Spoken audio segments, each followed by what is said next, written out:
One little 14-year-old boy went, "All of them, miss?" And I thought these Australian kids were weird. Like, how can you just cheer for part of a team? So I said, of course, the whole team. I gave him a lecture on teamwork and working together and the sort of stuff Don speaks to you about, and you as regional managers speak to your franchisees about, and you as your franchisees speak to your teams about. And they went, "The reserves too?" And I went, "Why not?" You know, did you ever do that? You dig yourself a hole and keep digging deeper, and in all innocence, I had no idea what I'd said until the next morning the phone is ringing with angry mothers questioning my morality. And rightly so. And I've got to tell you that I changed my definition of that word like that. What was in it for me to change? One, my job. And two, more importantly, my self-esteem. So why then do I tell this story in relation to customer service? Because I firmly believe that exactly the same thing is in it for all of us in Australia today, to change our definition of service from subservience to being useful. Our jobs are in it, our future is in it. The other thing we need to change is our notion of "she'll be right, mate, she'll be right." We've got to change "she'll be right, mate" to "get it right, mate."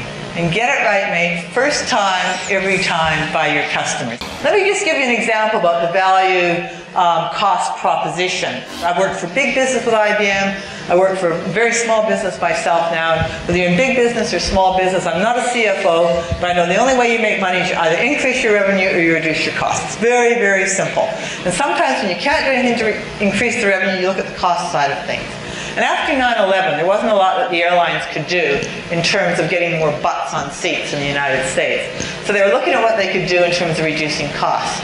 And they called all their staff together and they said, you know, look, we need everyone to come up with some suggestions. And there was a young guy that was working as a flight attendant. He hadn't been there very long. And how many when you fly, you eat your lettuce or your parsley? You know, it's this little green, gooey, gobbly bit up there at 30,000 feet. And he said, "Well, I'm not a big boss or nothing like that, but it seems when I empty the trays into these big plastic bags that nobody eats the lettuce. So maybe we could get rid of the lettuce." The executive chef said, "Oh no, but we've always done it that way." But they thought, no, we want to encourage employee participation, so we'll try it on a trial basis for 3 months just to see if it makes any difference whatsoever. They extended the 3-month trial to a 12-month trial. Nobody complained. They thought it might save them a couple $1,000s. How much do you think that saved Delta Airlines in 1 year? Heaps. 1.5 million US dollars. Because let me ask you another question. Was that lettuce adding value or cost to most people's flying experience? Cost. Let me ask you another question. What's the equivalent of your lettuce? What are you doing that you've always done that's adding cost, not true value to your customers? And I'm not even talking about the food side of things. I'm talking about maybe improving some of your systems, improve some of your printing costs. What are you doing that you've always done that's the equivalent of the lettuce? What is your lettuce? What are you doing that's adding cost, not true value? And as you're thinking of that, I'd like to share with you a story that I heard at a grocery conference in New Zealand. I think it's apocryphal, but I really like the story and the message. There's about a young bloke that was busy working as an apprentice in a supermarket, and he was stocking the lettuces one day. An elderly lady came by and said, "Excuse me, but I'd like to buy half a lettuce." He said, "I'm sorry, but we don't sell half lettuces. We only sell full lettuces." She said, "But it's me. I'm just on the pension. I don't like to waste food. Surely you could sell me half a lettuce, young man." So he bounds up to the manager's office. He said, "There's this silly old duck downstairs who wants to buy half a lettuce." And just as he said that, notice she'd followed him up and was standing here. Whoops.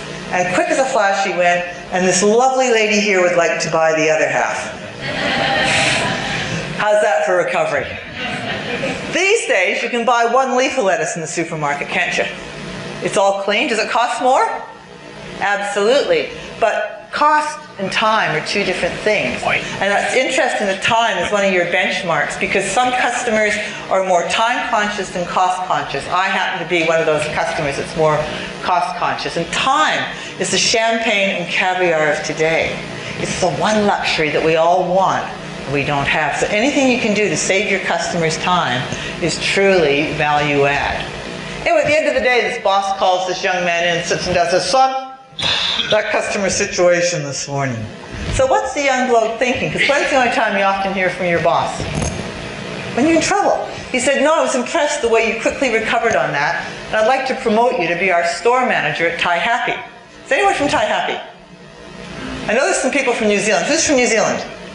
How would you describe Thai Happy? Small. It's a tiny little dot on the map. And the young bloke went, whoa, great career progression. Store manager after a few weeks. Great. But Thai Happy, sir, nobody lives at Thai Happy except hookers and truck drivers. His boss says, my mother lives at Thai Happy. And quick as a flash, the young bloke said, what sort of truck would she be driving, sir? And I put to you that you can't drive into the future if you're looking into a rear vision mirror. You've got to look forward. I'd like you to think, what's the equivalent of your lettuce?